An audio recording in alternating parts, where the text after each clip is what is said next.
science to penetrate the unknown. Do you realize we know less about the Earth we live on than about the stars and the galaxies of outer space? The greatest mystery is right here, right under our feet. A group of others, I hate the word alien, there were 3 ships, and they had cameras set up. There were at least 4, maybe 5 cameras. Everything was on film. There was a lot of exchange. And your country hasn't been the same since. You talk about black government, shadow government. Ladies and gentlemen, you have no idea how damn black it is.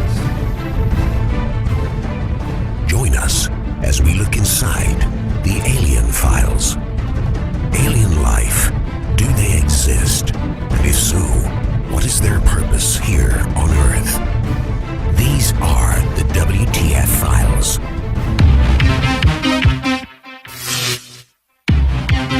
Looking out into the vastness of the universe, things are as they are. The greatest mystery is right here, right under our feet. These are the stories that will make you say, What the fuck? What the fuck? The Vatican has been up to its eyeballs in this whole cover-up from the very beginning. They have one of the finest national security intelligence operations on the planet. I mean, a retired Soviet KGB general by the name of Oleg Kalugin, who is now living in Washington, D.C., and he's an advisor and some of our people in government. Oleg Kalugin said, if we had had the intelligence operations in the Soviet Union as good as the one at the Vatican, the Cold War would still be going on. The Berlin Wall would have not fallen, and the Soviet Union would still exist.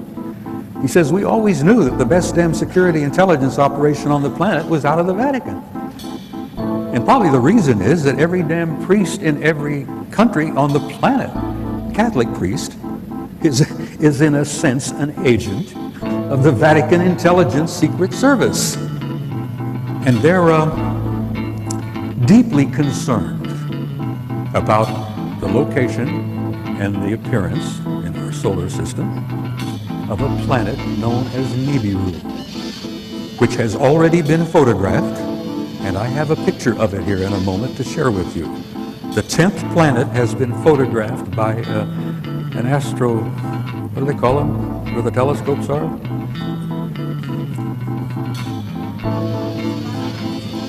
Well, anyhow, they've taken pictures of the damn thing in southern Chile because it has appeared below the ecliptic in the southern hemisphere. It's already been photographed by at least 3 cameras and telescopes. It's one of the biggest secrets in our government today. The reality and the presence of the 10th planet. Our government has known about it since 1980. Anyhow, it's real, it's there, and we're going to see it up here. I've been involved in this whole thing for 40 years, and I've been deeply involved in it for the last 20. And let me tell you, take it for what it's worth, in my view, there ain't going to be no disclosure. Not like they expect. They expect the government to someday have a news conference and stand up and say, hey, we got a little surprise for you. Guess what? We've been keeping it from you because we're sorry about that, but it was for your own good, you know. You guys weren't ready for this. You probably couldn't handle it. So, but now we're going to tell you, oh yes, aliens are here. They've been here for quite a while. Oh, they're all over the place. Well, they are indeed all over the damn place. But you're not going to get a government disclosure because that's not how government works. First of all, they're a bunch of nitwits in some cases. They're not capable of giving you a disclosure and doing it in a sensible, thoughtful, caring way. For a lot of reasons. One of the reasons is that they don't want to admit to you they've been lying to you for over 60 years. And then the other thing is that they are really a little bit uncertain and frightened themselves because the true scope of their awareness and what they know still has them in a state of shock. An event took place in California in 1954 at an Air Force base known as Muroc. This event had been planned and orchestrated by sensitive military, primarily naval individuals. And what it was essentially is that Eisenhower got aboard his plane, went out to this Muroc Air Force Base with a whole passel of guys from his administration, and including the Archbishop or Cardinal or Bishop of Los Angeles, a guy by the name of McIntyre. And this thing had been orchestrated and organized for some time because there had been communications between individuals in naval intelligence. And I say naval, and I say this again and again and again. My kid retired as a senior officer from the Navy just in November. The Navy has been up to here, this whole program from the very beginning, and they actually run the operation over at Groom Lake. That is for. Anyhow, this event took place. I've had verification and proof that it actually transpired from sources impeccable. They flew Ike out there. Supposedly he was visiting a dentist. He had a problem. Well, bless his heart, he really did have a problem. When this was over, he ended up having a coronary. That impact upon him was so powerful that he ended up having a heart attack. Anyhow, what transpired in April of 1954? A group of others, I hate the word alien, I don't even like the word ETs, but whatever term you care to use, they came in. There were 3 ships. They were golden in color.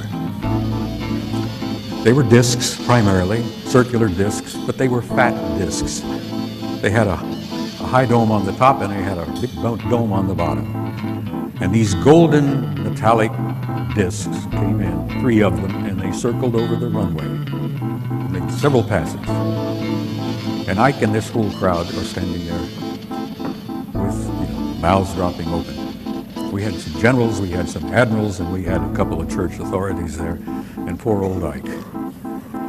And these guys circled around for a time, and then one of the ships came in and landed on the tarmac right in front of the hangar where the receiving party, the welcoming party, was located. And they had cameras set up. There were at least 4, maybe 5 cameras. Everything was on film. All of the sounds, they picked up every word that was said. One of the ships come over and lands right in front of the hangar. The other 2 ships stayed hovering over the runway during the entire process. The stories I've heard from people I trust in that the whole thing went 3 days. There was a lot of exchange. And your country hasn't been the same since. You talk about black government, shadow government. Ladies and gentlemen, you have no idea how damn black it is. The government you think you've got is not the government you've got. The government you think you had, the government that Washington, Jefferson, Adams, Hamilton, all the rest of those guys created 200 years ago is not the government you've got today. You do not have a democratic republic, good people, and I'm sorry to have to tell you that. You all know about Roswell. Well, let me tell you, Roswell was one little tiny event. For God's sake, there were 3 crashes in that area in New Mexico within 30 days. Roswell was only a tiny piece of it. There have been crashes going on all over the country and all around the world for the last 40 years, 60 years. We've been picking up bits and pieces of hardware all over the damn planet. The Navy retrieved a UFO out of the waters off San Diego in 1941. And if you talk about parts, well, we picked up bits and pieces. Ooh, we loaded them up. We took them off here and we took them off there. Took them at Wright-Patterson Air Force Base. We've taken them at several places. And then, God bless them, we've taken the bodies and a couple of survivors off as well. Well, that's ancient history. But I'm saying, forgive me if I repeat myself, your government that you thought you had ceased to exist in 1947. And 1947 was also a year where we created the Central Intelligence Agency, we created the National Security Organization, and we also signed a pact called the UKUSA Pact, UK-USA. Now this pact we signed in 1947 was not just an accident. the end of World War II, the United Kingdom, Australia, Canada, New Zealand, and the United States signed this pact, and we have been like this ever since. But the people in the United Kingdom, in England, Wales, Scotland, Ireland, they don't know any more about it in reality than most people out there do. Because one of the things about the Yakuza Pact was the lid came down on all the secrets, particularly the secrets of their reality, and the lid has been down ever since. I have to laugh sometimes when I hear Nick Pope speaking out. Many of you know who Nick Pope is. He's a delightful young man. He's a bright young man. He worked for the Ministry of Defense in Britain for a number of years, and he had the UFO desk. And Nick is a lot like some of our people. They sit at the desk and they see a little bit, but they don't see most of it, because most of it never got to Nick's desk. So when he tells you that everything's been released, we're releasing it all over the place. Oh yeah, France has been releasing their classified material, the United Kingdom has been releasing their classified material, and the US has begun releasing little bits and pieces of it. If you think they're releasing anything of real importance, forget it. The stuff that they're releasing is garbage. Nick, forgive me, wherever you are at this moment. I'm not putting you down. Most of the stuff they're releasing is garbage. The only bit of information that came out of France recently that was of any information or of any value was a report they called the Cometa report. And many of you, I'm sure, are familiar with that. A number of retired French admirals and generals and scientists got together and put together a 30 or 40-page document called the Cometa report about what they considered to be the reality of the extraterrestrial presence, which is a term I like to repeat from time to time, the UFO matter. And the Cometa report said essentially that, damn it, we're not being told the truth, and we think it's time for everybody to fess up and get this information out. And the French were really ticked because, you know, they've had a chip on their shoulder from the very beginning that they've never really been shared with by the United Kingdom and the United States. So Washington was not sending anything to shape headquarters about the UFO matter, where these things were flying all over Central Europe back then. Gordon Cooper admitted to me, he said, you know, I was flying jet fighters over Europe in the 50s, and they were all over the damn place. We wondered then what they were all about. Well, bless his heart, Gordon now knows the answer. Oh, where were we? I was rambling, excuse me. We were talking about disclosure. There are lots of different things that have been happening. Let me get to some of this material here. One of the things that ticked me off the most is a little document known as Executive Order. I have in my fingers, I sound like one of those guys on TV. I have in my greasy fingers here an Executive Order, copy of it. This was signed by Slick Willie. Oh, excuse me, President Clinton. Slick Willie signed this on September the 29th, 1995. An executive order is something that you may not be aware of. An executive order is probably the most powerful piece of paper there is in our government. A president sits down, comes up with an idea, he has something he wants to do, he puts it on paper, he signs it, that becomes law.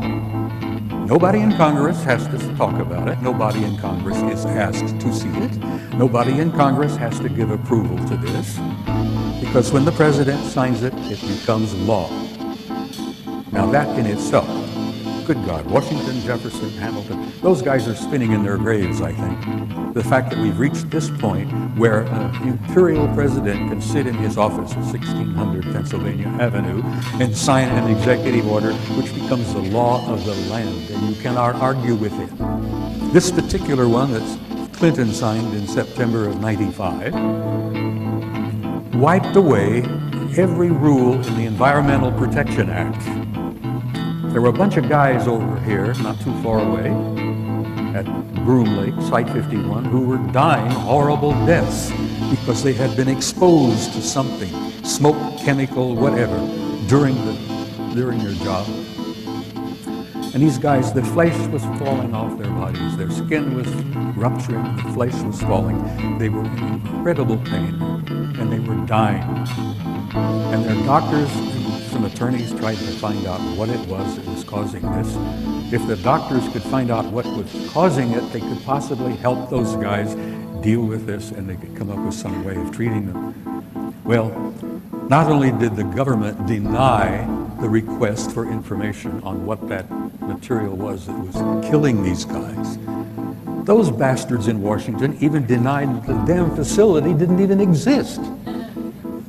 And this is after the Soviets had taken photographs from orbit proving the existence of Groom Lake and Site 51. And the Soviets were good enough to let us have photographs of the damn place. And yet your government in Washington says, oh, that doesn't exist. That place doesn't exist. No. And they wouldn't share any information, and those guys continued to die. I don't know how many of them passed away. I've lost track of it over the years. Let me tell you one other small thing. A retired scientist by the name of David Froning, who is alive and well and living outside of Flagstaff, Arizona today. 15 years ago, David Froning spoke at a conference which I was part of. And Froning graduated or completed his career working for Lockheed Martin, this vast corporation that's got their sticky fingers in so damn many things. David told us at this conference 15 years ago that before he retired, Lockheed Martin had, how the word he is, they had developed and were using hyperluminal flight. And it took some of us a little bit of a side there, and David, hyperluminal flight. Yeah, he said, faster than light. They've had it 40 years. Who has it? Well, he says, I want to say your government, but I can't say that with all honesty because he says it's classified. We've had hyperluminal flight for years, and you may know about it in another 20, 30 years when they fess up and tell you that what they can do, and what they've accomplished, and what they can do, and what they have done. Now, another little tiny tidbit. This was from David Froning, a respected man, a scientist who spent all those years. Froning was involved with what he called modified field propulsion, a variable field form of propulsion. They were dealing with matter-antimatter conversion. They called it exotic field tension. And he said flatly, it modifies time and space. And it ends up, we've got transluminal, hyperluminal flight. Now, some years ago, a guy by the name of Ben Rich retired from Lockheed Martin. And in the end of his career, Ben ran the skunk works over there at Lockheed. And there was a little jovial exchange between him and the guys in the audience out there. And Ben Rich said, we can take E.T. home. I think the E.T. movie was out about that time. He says, we can take E.T. home. And a few of the guys in the audience says, Ben, what the hell are you talking about? Oh, he said, let me tell you, we've got stuff you wouldn't believe. We can take extraterrestrial home. So they said, look, what the hell is all of that? He goes over to the blackboard and he writes, unfunded opportunities. Okay. Well, the guys say, well, what the hell does that mean, Ben? Unfunded opportunities. So he goes over with the chalk and he circles the U and the F and the O. UFO. And then he had a big grin on his face and he left the podium. So we got these little bits and pieces. You talk about leakage. Arthur Clarke used to say, if you see advanced technology to a degree that's beyond what you can understand, people consider it as magic. Well, this is magic, guys. This was photographed in the infrared, and this is a city under the surface of Mars the size of Chicago. It's generating an enormous amount of heat. I'm sorry about the details of it are not that clear, but you can see the streets blocks. This is an underground city on Mars that's fully active and filled with God knows who and what. Next picture, please. That's Phobos. That's the moon, 12 miles in diameter. The Soviets planned to land on it. Well, someone else said, no, you're not going to do that. But that is a picture of Phobos, which they've all concluded is an artificial satellite. Big secret? So's our own. Next picture. This photograph was taken by your own NASA Apollo 13 guys on their trip to the moon. It didn't work out too well. And many of you may have heard rumors about the story, but Apollo 13 had a small nuclear device aboard. And they had been told by the guys that ran NASA that they were going to land on the surface, going to place this small nuclear device. And then when they all left and came back aboard and came back, they were going to detonate it and study the reverberations of this nuclear device, study the seismology of the moon, because they've been convinced for some years that the moon is basically hollow. It appears to be somewhat of an artificial satellite.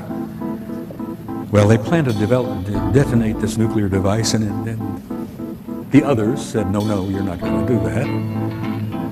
We'll get back to that picture again, please. All right, I wanted to show you. This picture was taken by Apollo 13. The object you see there in the middle is 5 miles long. It's an artificial, I assume metallic object, probably crammed with guys.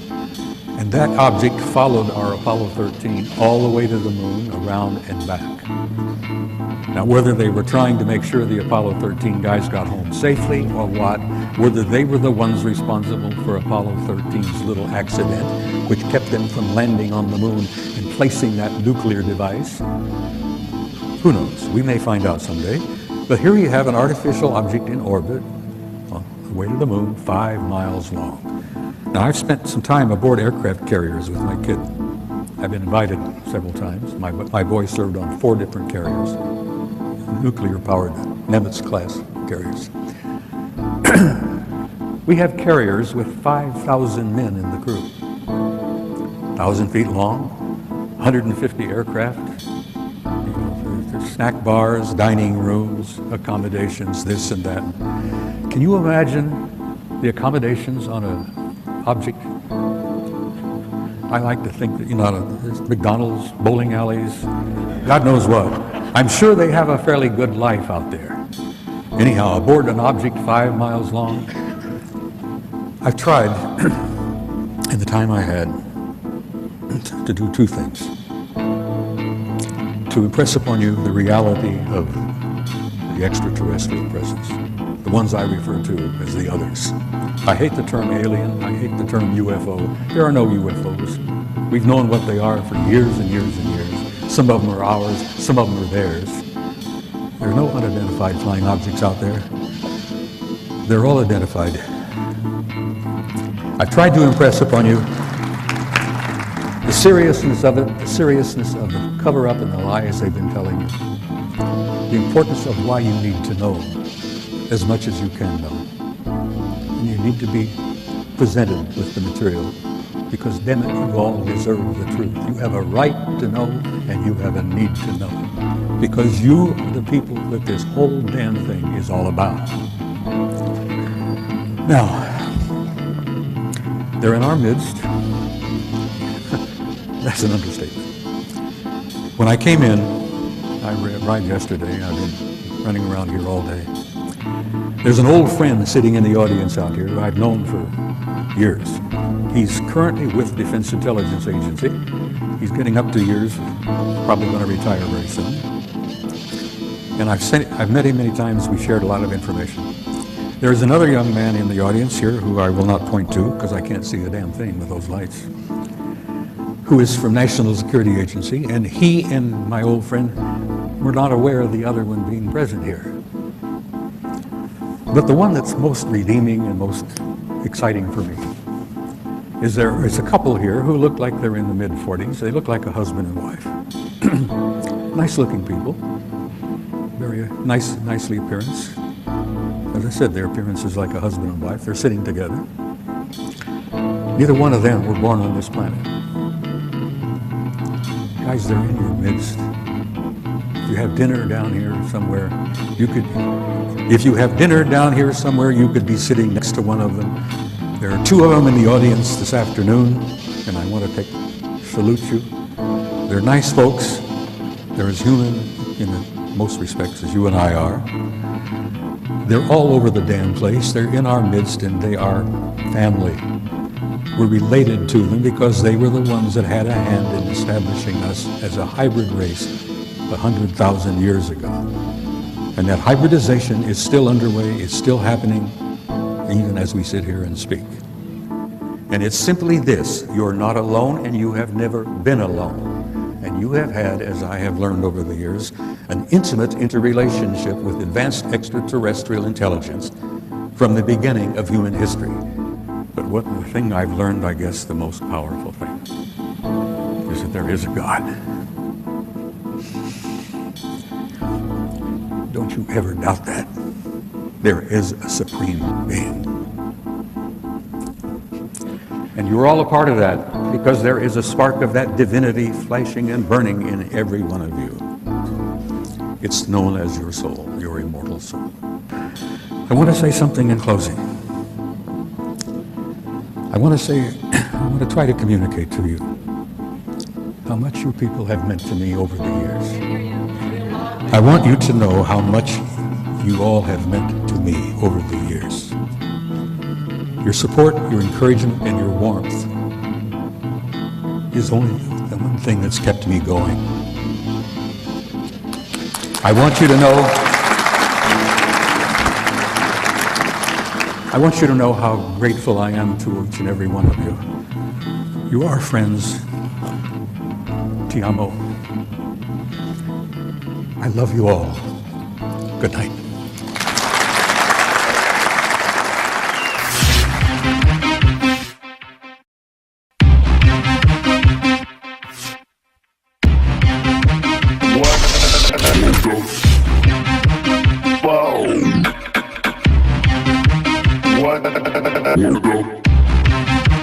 What the fuck?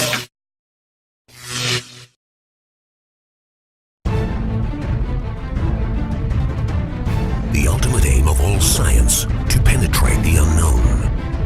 Do you realize we know less about the Earth we live on than about the stars and the galaxies of outer space? The greatest mystery is right here, right under our feet. A group of others, I hate the word alien, there were 3 ships, and they had cameras set up. There were at least 4, maybe 5 cameras. Everything was on film. There was a lot of exchange. And your country hasn't been the same since. You talk about black government, shadow government.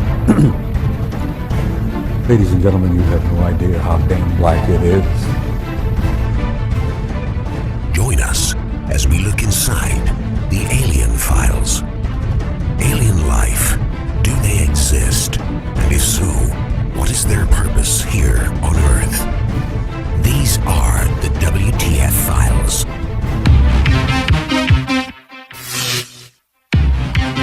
Looking out into the vastness of the universe, things are as they are. The greatest mystery is right here, right under our feet. These are the stories that will make you say, What the fuck? What the fuck? The Vatican has been up to its eyeballs in this whole cover-up from the very beginning. They have one of the finest national security intelligence operations on the planet. I mean, a retired Soviet KBG general by the name of Oleg Kalugin, who is now living in Washington, D.C., and he's an advisor and some of our people in government. Oleg Kalugin said, if we had had the intelligence operations in the Soviet Union as good as the one at the Vatican, the Cold War would still be going on. The Berlin Wall would have not fallen, and the Soviet Union would still exist. He says, we always knew that the best damn security intelligence operation on the planet was out of the Vatican. And probably the reason is that every damn priest in every country on the planet, Catholic priest, is in a sense an agent of the Vatican Intelligence Secret Service. And they're deeply concerned about the location and the appearance in our solar system of a planet known as Nibiru, which has already been photographed, and I have a picture of it here in a moment to share with you. The 10th planet has been photographed by an astro, what do they call them, where the telescopes are?